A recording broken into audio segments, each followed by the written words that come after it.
Shalom. I'm Rabbi Josh Caruso from Anshe Chesed Fairmount Temple, and it's an honor for me to be here today and represent Roz's family as we shepherd her and walk with her to her final resting place. In the words of Ecclesiastes, a season is set for everything, a time for every experience under heaven, a time for dancing, a time for wailing, a time for birthing, and a time for dying, a time for speaking, and a time for silence, a time for seeking, a time for losing. The time of mourning is a complicated time, filled with many emotions and memories, both bitter and sweet. We begin our service with the recitation of psalms and prayers, thus linking Rosalind's life with the 3,000-year-old tradition of the people Israel and the eternity of God. I invite you to join with me now in the recitation of Psalm 23 if you wish. The Lord is my shepherd, I shall not want. He maketh me to lie down in green pastures. He leadeth me beside the still waters. He restoreth my soul. He guideth me in straight paths for his name's sake. Yea, though I walk through the valley of the shadow of death, I will fear no evil, for thou art with me. Thy rod and thy staff, they comfort me. Thou preparest a table before me in the presence of mine enemies. Thou hast anointed my head with oil. My cup runneth over. Surely goodness and mercy shall follow me all the days of my life, and I shall dwell in the house of the Lord forever. Eshet Chayil Miyimsa. What a precious find is a woman of valor. Her worth is far beyond rubies. Her husband Lou put his confidence in her. He lacked no good thing. She was good to him, never bad, all the days of her life. This woman of valor, she opens her hand to the needy, and she extends it to the poor. She was clothed with strength and splendor. She looked to the future cheerfully. She opens her mouth with wisdom, and her tongue is guided by kindness. She oversees the activities of her household, never eats the bread of idleness. Today, her family comes forward and they bless her. And if he were still here, Lou of blessed memory, he would praise her. He would say, many women have done superbly, but you, Roz, you surpass them all. Charm is deceitful, and beauty is vain, but a God-revering woman is much to be praised. Extol her for the fruit of her hand. Wherever people gather, her deeds speak her praise.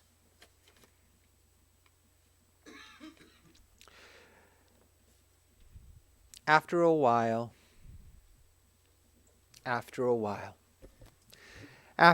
you learn the subtle difference between holding a hand and chaining a soul. And you learn that love doesn't mean leaning, and that company doesn't always mean security. And you learn that kisses aren't contracts, presents aren't promises.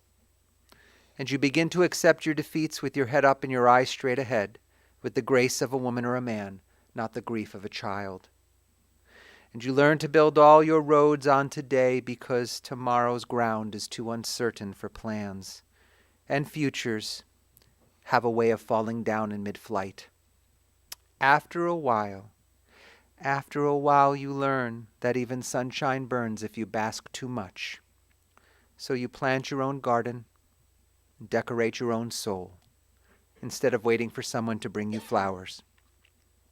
And you learn that you really can endure, and that you really are strong, and that you really have worth. And you learn, with every goodbye, you learn.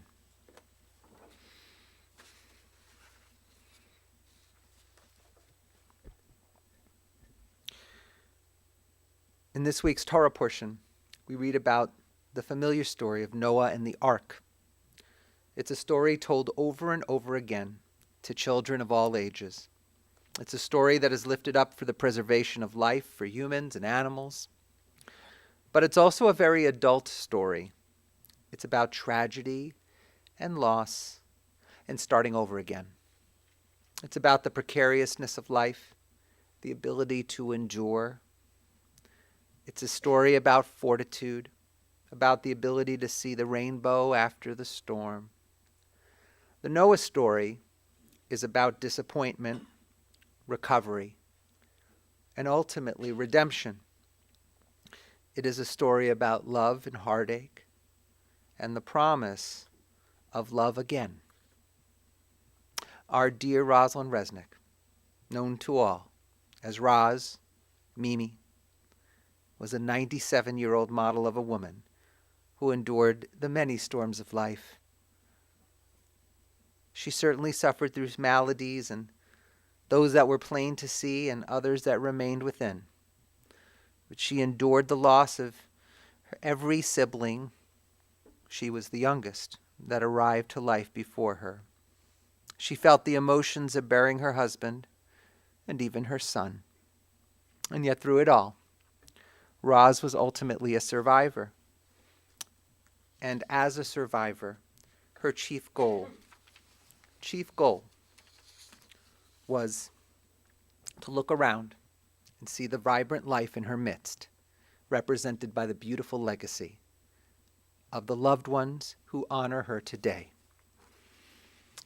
There are so many of us who are thinking of her. Today specifically, two of her grandchildren, Kim and Todd, are going to share a few words about their Mimi.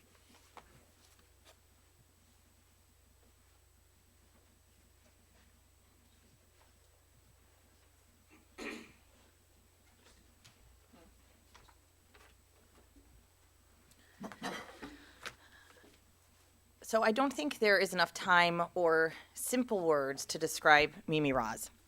Last night, my mom told Rabbi Caruso that she was small but mighty. But it was more than that. I was thinking about a book that I had been reading, and the author described one of the main characters as a, quote, hard nugget of a woman, unquote. And I think this is the description that I like. Because she was a hard nugget of a woman who made choices and loved fiercely. For we can't really talk about Mimi Roz without talking about Papa Lou. Their names just sort of flow together in a natural rhythm, Mimi Roz and Papa Lou. But their path did change course, as we all came to realize in 1957, when Mimi was diagnosed with breast cancer. And most people didn't know that, and we do not know any of the details of this. It was very hush-hush. But what we do know is that while the radical surgery that we had for the 50s left her cancer-free, it left her very scarred and very scared. Scared that she was going to die and leave Jay and Elliot without a mother. So she made a very tough decision. She moved her family from their beloved home in Philadelphia to Cleveland, where they could start a new life with her extended family. She was scared that if she was going to die, she needed family to take care of them, and so my father and his brother would be cared for by their beloved aunts and uncles who had already moved here. And then it was fear and fierce love that propelled them years later to move into the Mark IV, which is now known as the Hamptons, and they lived there for 40 years. 40 years they paid rent and lived in an apartment building because Papa believed that it was a fortress, and Mimi would be protected there because he traveled incessantly for work. And for 40 years, they made their home in this fortress on the 5th floor. And we all remember the hallways, the smells, the food. There was always food. And Mimi was always at the center of it all with her perfect red hair, always put together, running the show with Papa Lou as her sidekick. And everyone that we brought into our lives was automatically loved and welcomed into their home. Nikki, who is her longest granddaughter-in-law, looked to Mimi as her own and sharply contrasted stylish little Mimi with her own bubby. And Serena jokes that while Mimi could not understand her oldest grandchild marrying a woman, she looked Serena up and down the first time she met her and said, "Oh, she's pretty," and kept on walking. So this hard nugget of a woman outlived all of her siblings, outlived the love of her life, and most sadly and probably most profoundly outlived her baby boy Elliot. But she had an amazing 97 years. She traveled. She knew 5 grandchildren and 6 great-grandchildren. Got to see the birth of the twins. She went to all of our simchas and mitzvahs and celebrations, and she loved. She fiercely loved her family, and most importantly, her partner in crime, Papa Lou. So if it's any consolation, she is definitely with him now, nagging him about eating candy, and for him telling us the same stories over and over again. And I think we can be comforted with that thought. Thank you.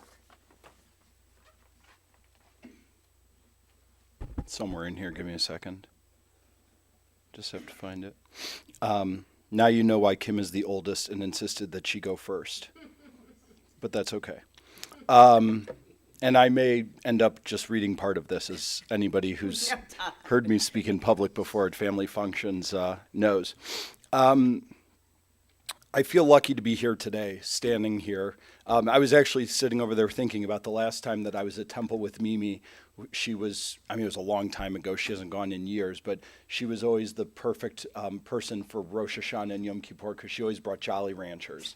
She was the only one. My mom never, she would have Kleenex, but Mimi would always have candy, and it was perfect. But more than anything, I feel lucky to have had 4 grandparents in my life, and this being the final one that I get to say goodbye to today.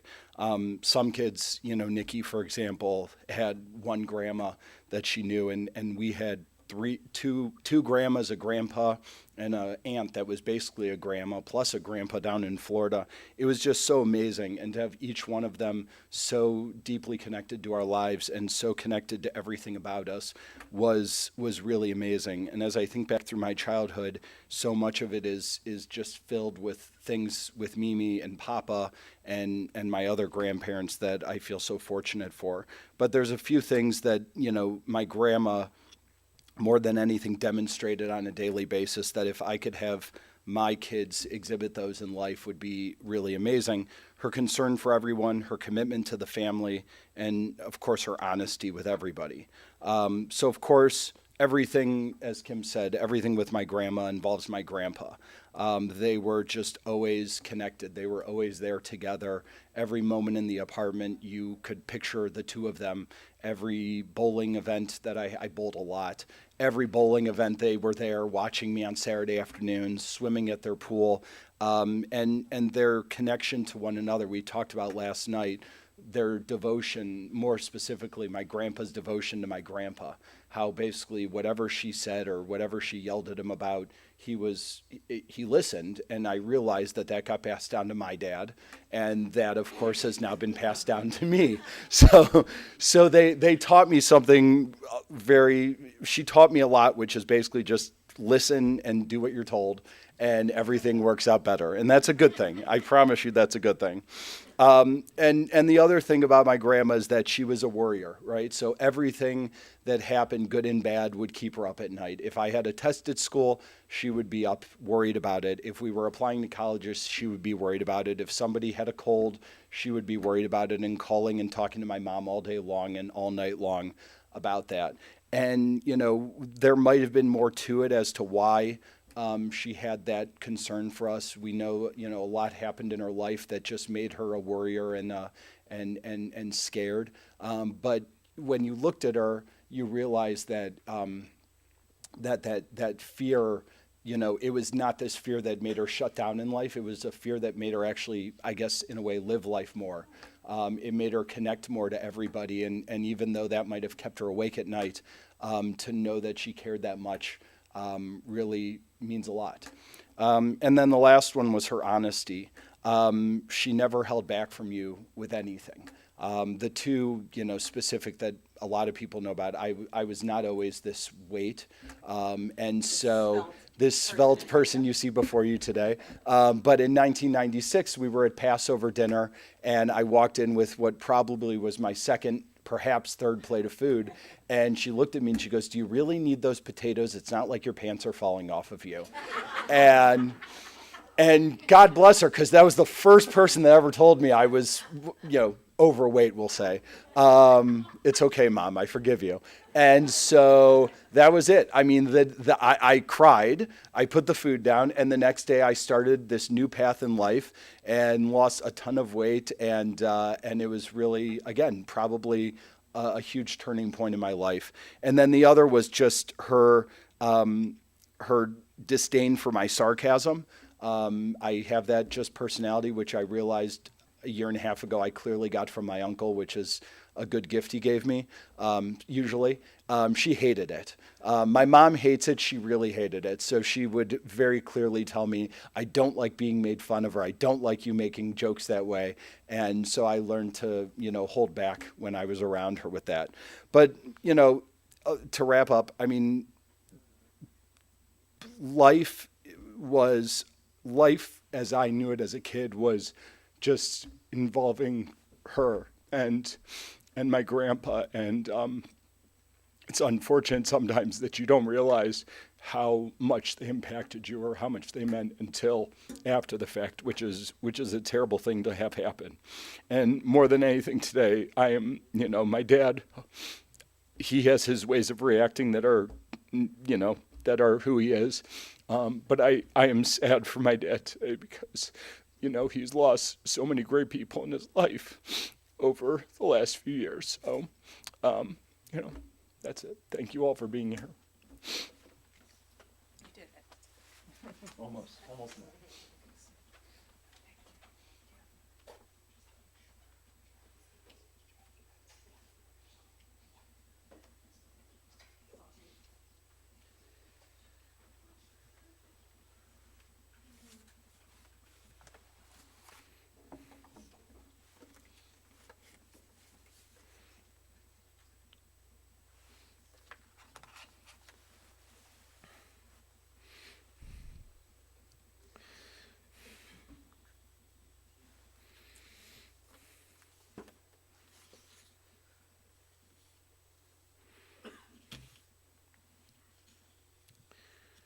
Thank you, Kim and Todd.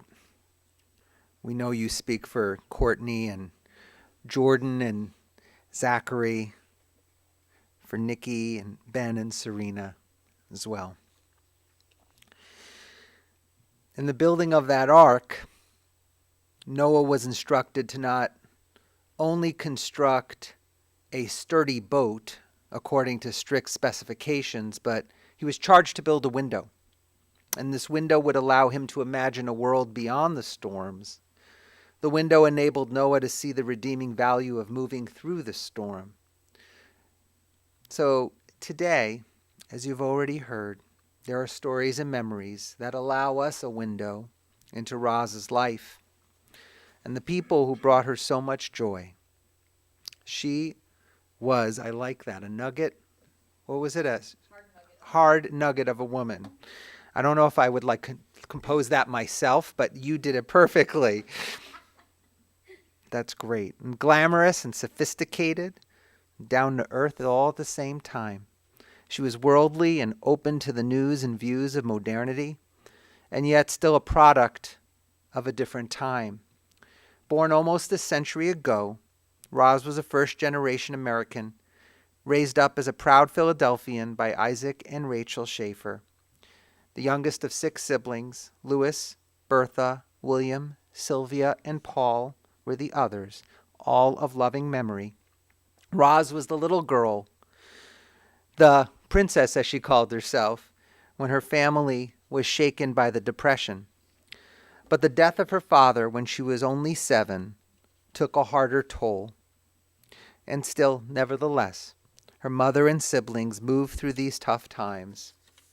She met Lou during her high school years at a Halloween party, and they were pretty inseparable. An excerpt from Rabbi Nosenchuk's eulogy for Lou goes as follows. He wrote, "We gather here today with his dear Roz, and our hearts hurt so very much alongside hers. I had just sent them a letter," he writes, "from Temple to express our joy at their having been about to reach a 70-year milestone in marriage." They almost got there. Roz is at once here with us, and at the very same time, she is at a Halloween party in Philly and only 17, noticing the handsome Lou, who didn't even want to be there. But he had been nudged by his sister to take her friend as a date. Roz was as well there with a date, but still had the temerity to walk right over to Lou and say, "So, you're that Lou Resnick I've been hearing about." Before he could clear his throat to answer, Roz knew she had his attention and affection, and suddenly both Roz and Lou's dates only had each other to talk to because Lou was taking Roz home. And then he later became her home, her adoring and affectionate partner for 7 decades. Thank you, Rabbi Nosenchuk, for sharing that memory. And in fact, Lou went AWOL, forging his commander's signature from the Army at Fort Bragg with his brother. He and his brother Norman both bravely enlisted 2 days after our country was attacked at Pearl Harbor. But he went AWOL so he could marry his sweetheart back in Philadelphia. By all accounts, Lou adored Roz and was entirely devoted to her throughout their marriage. They were 2 peas in a pod, Kim said, like one person. They had their routines, like living at the Hamptons for over 4 decades. And they traveled, went on cruises, and went to Jack's Deli. And as much as they were inseparable and in love, it was their devotion to their grandchildren and great-grandchildren that brought them unfettered joy. They'd spend Saturdays with the grandkids, Kim, Todd, Courtney, Jordan, and Zach, attending every sporting event, inviting them over for treats and snacks available in that reliable candy drawer, loving them fiercely. Those kids, you kids, were entirely spoiled, and Roz knew that very well. When they came over, the table would magically be set for breakfast with all brand cereal at the ready. The kids also remember their Mimi's lovable eccentricities, the routine of raking her rugs, her obsession with weight loss, for her and everyone in her midst, her filterless comments. She did not specialize in tact, her addiction to shopping, and her love of fashion, keeping her hair and her hair color just right, along with perfect nails, keeping up with the fashions, including her clandestine business selling Louis Vuitton knockoff bags in her apartment. The kids loved the trips to the mall and shopping for new school year outfits. Gifts were abundant, and thanks to Mimi, Todd was gifted a car for his 18th birthday, which, well, that car enabled Todd to visit his sweetheart Nikki during their college years. So one could say that Roz helped contribute to your marriage. She was ever present, ever loving, and the grandkids knew that she would always be there for them regardless of circumstance. And circumstance did rear its terrible head when her youngest son Elliot died far too soon. Even in her insurmountable grief, Mimi made sure to be there for Jordan and Zach, and of course Jacqueline too, as they sought to find footing after the passing of their dad. While neither Jordan nor Zach could be here today, Jordan sent me the following remarks. Since I started college, which was over 10 years ago, my Mimi and I would talk every Sunday night. Once I moved to New York City and sometimes went out Sunday night, we would talk Mondays if I couldn't do Sunday. But then when I could talk on Sunday, she would say, "Don't you have anything better to do tonight?" She is the strongest and most stubborn person I've ever known. She would show her love with being hard on you sometimes, but that was the Mimi we all loved and knew. But she was a character, and once you met her, you would never forget her. She loved her boys, she loved her grandkids, and her great-grandkids. She always wanted for us to be healthy and happy, to look good. I think my dad passing away really took the sparkle from her eyes. But I know she was being so strong for my brother and myself. I'll never forget her being there for me when I really needed it. Just not when my dad passed away, but my whole life. Thank you, Jordan. Roz was a survivor, found a way to ride out the storms of life, And she was an awful worrier, as you mentioned, Todd.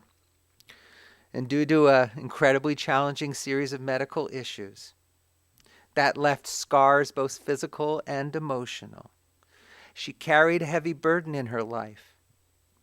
Those lingering burdens created incessant worry. And she did, however, find windows of joy. And they came from being with family and friends. In some way, she probably couldn't articulate it, but she knew, Todd, as you suggested, that she was here for a reason. She survived for you. She survived to create a beautiful legacy. She loved being with family, loved being with friends, playing mahjong, shopping, cooking. Oh yes, cooking. For the holidays, she would don her house coat and bring about delicious creations like her Swedish meatballs, matzo ball soup, brisket, noodle kugels, and mandelbread. Ever concerned about her figure, when people would issue her a compliment on her food, she would say, "I don't taste it, but I've heard it's good." Even in her later years, Roz still wished to look good. And even though she was at Menorah Park, it was important to family to keep her contented at a place she never wished to be. And while she couldn't do the things she always loved to do for her grandchildren, for her great-grandchildren, it was still important to keep the love and the gifts coming.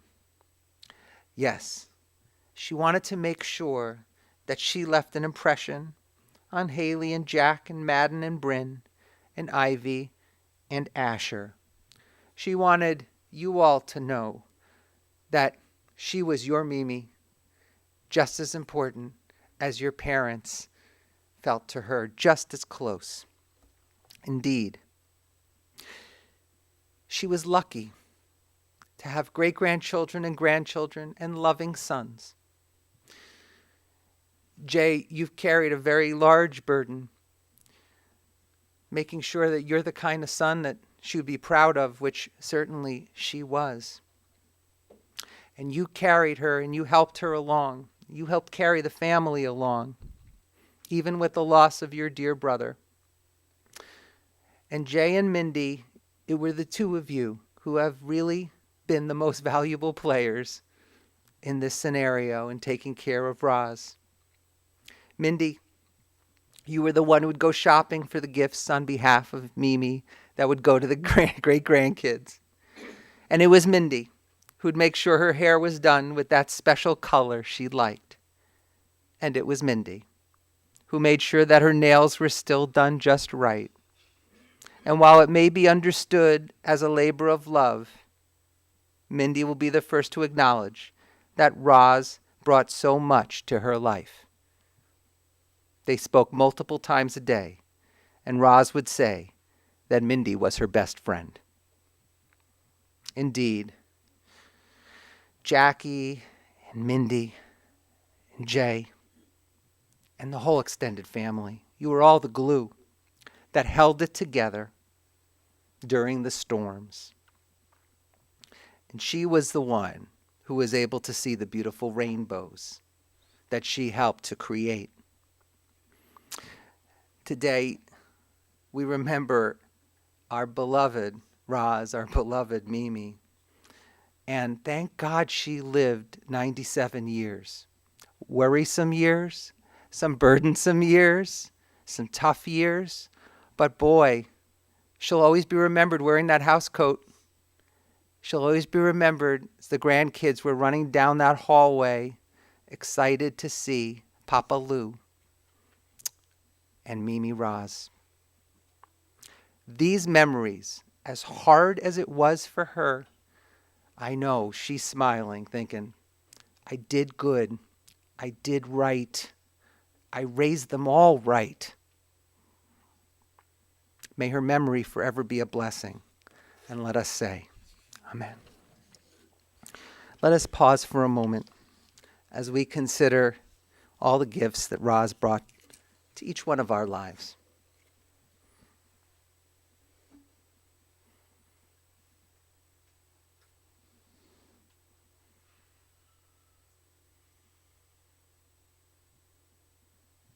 We invite you now to rise as we turn to the memorial prayer, El Malei Rachamim.